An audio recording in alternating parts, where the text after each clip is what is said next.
Alright, now I normally don't do video responses to other people's videos, but I'm going to take the time to do this in this case. Alright, this is a video response to Antony Cummins' video on unifying the ninjutsu community. Um, Number one, I support your ideas greatly. I'm all for getting into the historical ninjutsu and what it says in the Shoniki and the Banshin Shukai and the other documents. I think we can learn a lot from the past. Just as an example, using the material with the torch that was done by Kristen, you should also realize that it has modern applications to it. So I think learning from the past and taking those elements from the past and modernize them to fit modern technology, modern culture, modern society is a great thing. I think you putting the information out there is a great thing. I highly support you in that. That being said, you are going to attack people who practice ninjutsu by attacking their false claims. Um, this is for everyone out there who has made claims which aren't historically accurate or just made stuff up. Anything you do that counters any of their claims, anything you show historically that counters any of their claims, is going to be seen as an attack. It's going to be seen as an attack on their product. Ninjutsu is a business. It's a big business. And ninjutsu is the product of the organization it is attached to. That means whether it's Bujinkan Nimpo Taijutsu or Ashita Kim's Koga Hairung Ryu Ninjutsu or Ronald Duncan's Way of the Wind Shinobi Jitsu or Duke's Ryu Ninjutsu or Two Ryu Ninjutsu or Genbukan, Nimpo Taijutsu, whatever, you're going to run into that problem. Anything you do that says what they're doing isn't historically accurate is going to be seen as a threat to them, as an attack on their product or their organization, and they're a business trying to make money. Now, your focus on the Bujinkan is going to limit the way that you are perceived. It seems to attack their claims to legitimacy, and it's why they say you seem to be attacking them. Now, I know you've been a member of the Bujinkan. I started off as a member of the Bujinkan, and I tried going back and practicing with the Bujinkan, and both times I thought it was utter crap. So I just didn't bother with them at all. It was one of those annoying little things about it. The first time I studied, it took me no time to get a black belt, 10.5 months actually.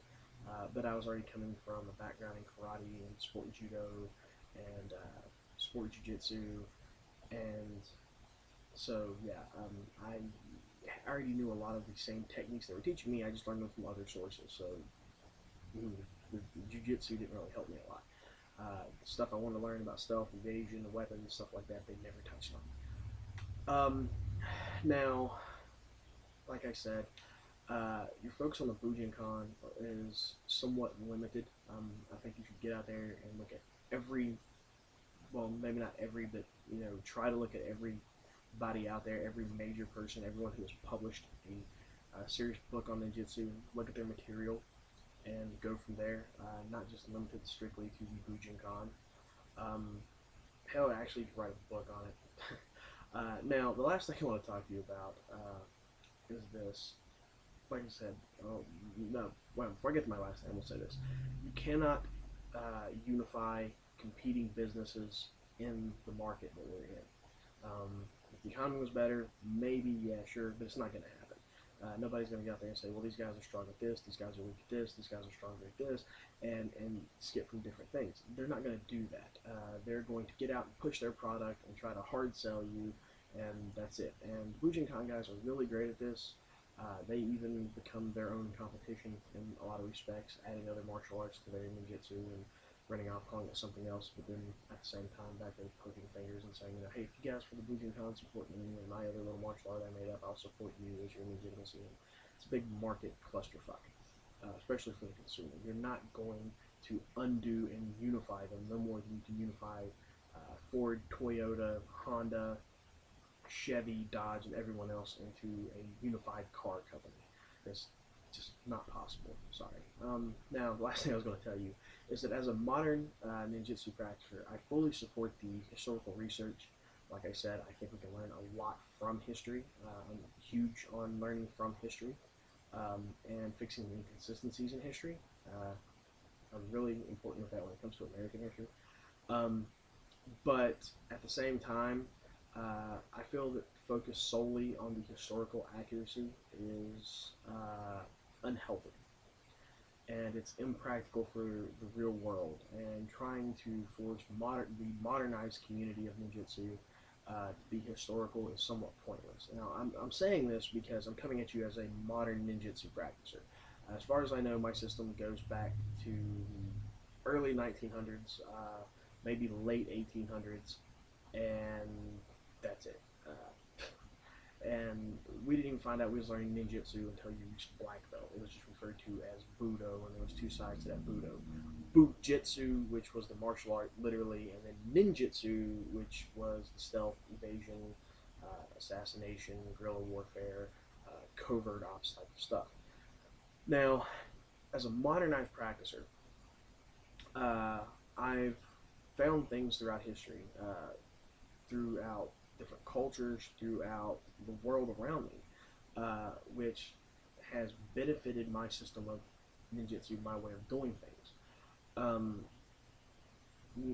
to try to apply traditional ninjutsu stealth and evasion methods when you're dealing with people who have night vision goggles or technology or thermal imaging systems or anything like that is a problem because you can't teach that historically because the historical ninja of the past never had that issue.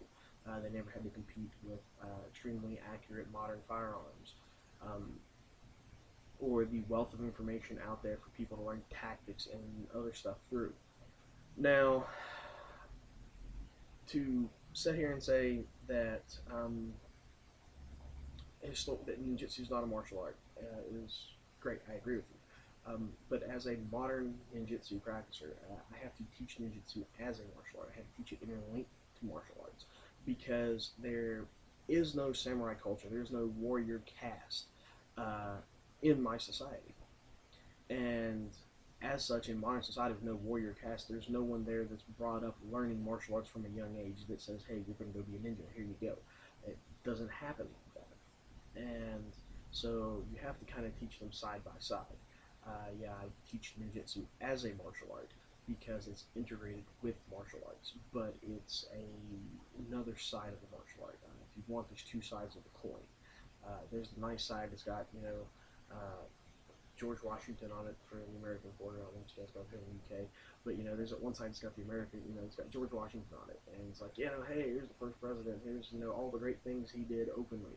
On the flip side, you have that seal of the government, that big old eagle up there. That's the big stamp that says classified, can't tell you, and it works kind of like that with modern ninjutsu. In fact, me and you've talked about this a few times before, and actually about, like I said, I really support what you're doing, but I don't think that you should be so focused on the historical aspect of it that you neglect the fact that the history should be a tool for teaching us in the present and helping us to prepare for our future. I don't think we need to pull ninjutsu back to this idea of role-playing historical ninja. And I use the term role-playing very specifically because it's a lot like Civil War reenactments. You can go through and do all the stuff that you did with the same technology you had, 100 years ago, 200 years ago, 300 years ago, 400 years ago, but at the same time, it doesn't fit the modern context of the modern world. For the people who are heavily engrossed in wanting to learn the history and tradition, stuff like that, I think what you're doing is going to benefit them the most. For guys like me who are the modern ninjutsu practitioners, I think it kind of hurts us a little bit when the focus is so much on history and not so much upon how the history can benefit us in the present. Years after this stuff has already been done and recorded. I'd love to sit down and talk with you sometime.